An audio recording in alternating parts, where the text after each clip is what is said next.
Attributes जैसे कि मैंने पिछले जो कि एलिमेंट वाला पार्ट था जिसमें मैंने आपको एलिमेंट डिस्क्राइब करे तो उसमें मैंने थोड़ा सा आपको दिखाया था। अब थोड़ा हम डिटेल में देखेंगे इसको। तो एट्रीब्यूट यानी क्या होता है? एलिमेंट का एक एक्स्ट्रा इन्फॉर्मेशन। जैसे मान लीजिए हमारे सारे सिंपल एलिमेंट हैं, मैंने बताया था आपको सिंपल एलिमेंट के अंदर ना तो एट्रीब्यूट होता है और ना ही उसके चाइल्ड एलिमेंट होते हैं। जैसे कि कॉन्टेक्ट के अंदर देखिए चाइल्ड एलिमेंट है, तो ये सिंपल नहीं है। अब जैसे मान लीजिए सिटी है, मैंने इसके अंदर एक एट्रीब्यूट दे दिया आईडी, तो अब ये सिटी जो एट्रीब्यूट, सिटी जो एलिमेंट हो गया, इसकी एट्रीब्यूट ये है। इस तरीके से हम एट्रीब्यूट दे सकते हैं, यानी उस एलिमेंट की एक एक्स्ट्रा इन्फॉर्मेशन आप दे दें कि जैसे हमारा फर्स्ट नेम है, अब मैं इसमें दे दूं कोई भी एट्रीब्यूट बना दूं, अपनी मर्जी से बना सकते हैं। हमने लैंग्वेज नाम का एक मैंने एट्रीब्यूट बना दिया इंग्लिश है कि हाँ भाई किस लैंग्वेज में नाम दे रखा है तो पता लग जाए, है ना। तो EN इंग्लिश के लिए मैंने लिख दिया।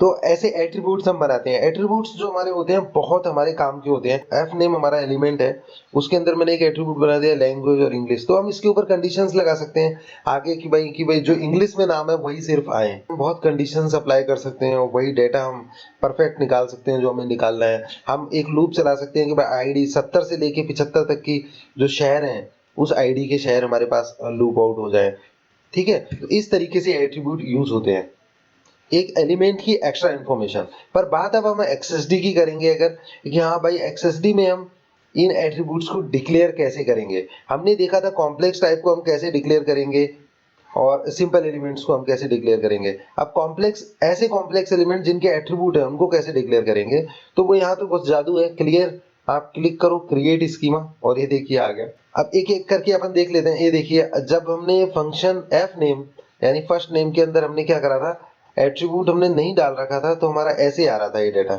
हमने दे रखा था कि हमारा एक ये कॉम्प्लेक्स एलिमेंट है और एक हमारा एक कॉम्प्लेक्स एलिमेंट है, इसके अंदर हमारा ये सीक्वेंस आ गया। ये सारे हमारे सिंपल एलिमेंट थे पहले, ठीक है। अब इसके अंदर आप देख रहे हो दो मैंने इनको कोलैप्स कर दिया है।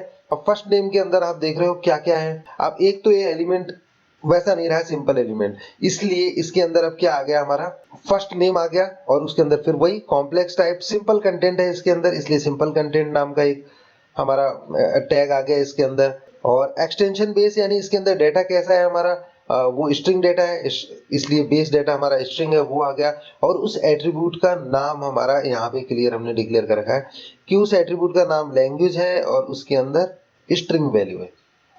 क्लियर है। तो इस तरीके से हम एक एलिमेंट को, जो कि हमारा एलिमेंट होगा कॉम्प्लेक्स टाइप का एलिमेंट जिसके अंदर एट्रीब्यूट है, वो डिक्लेयर करेंगे और एट्रीब्यूट को ऐसे डिक्लेयर करेंगे।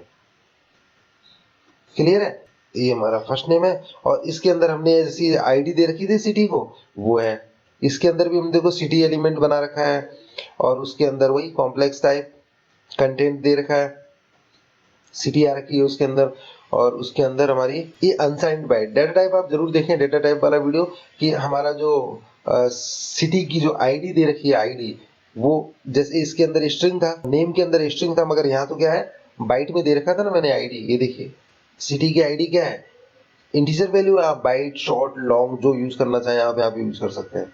और ये यूज है, यूज हमारा एट्रीब्यूट ऐसा है जिसके अंदर यहाँ पे प्रोहिबिटेड है, ऑप्शनल है, रिक्वायर्ड है।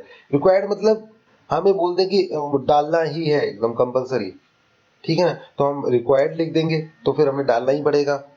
ये देखिए मैंने सेव कर देता हूँ मैं इसको XML को, ये लीजिए सेव कर दिया।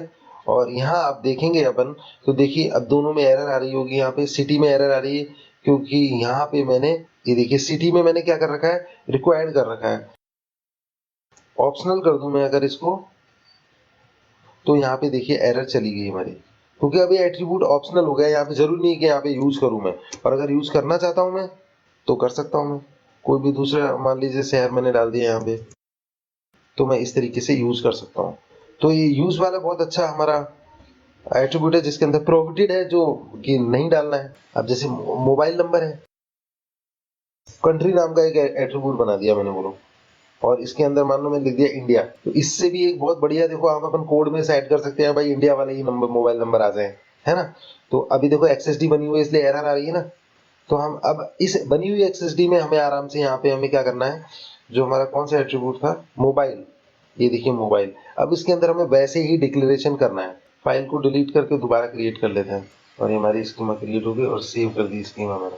हमारा ये फर्स्ट नेम वाला है एट्रीब्यूट, और उसके बाद ये मोबाइल है देखो, और मोबाइल के अंदर हमारा कंट्री नाम का एट्रीब्यूट आ गया। और कंट्री के अंदर देखो जो हमारा ये मोबाइल नाम का एट्रीब्यूट है, इसके अंदर जो बेस यानी बेस वैल्यू जो अंदर की वैल्यू है, ये वाली वैल्यू प्लस माइनस दोनों में डालनी होती है तो साइन आ जाती है, ठीक है ना। आप कोई भी यहाँ पे डेटा टाइप अपने हिसाब से आप चेंज कर सकते हो, वो तो इंटेलिजेंस के हिसाब से आपकी वैल्यू को चेक करता है, सोचता है कि इस टाइप की लगभग वैल्यू आएगी तो अपने आप डेटा टाइप डाल देता है। आप कोई भी डाल दे सकते हो यहाँ पे, मान लो मैंने डाल दिया इंटीजर।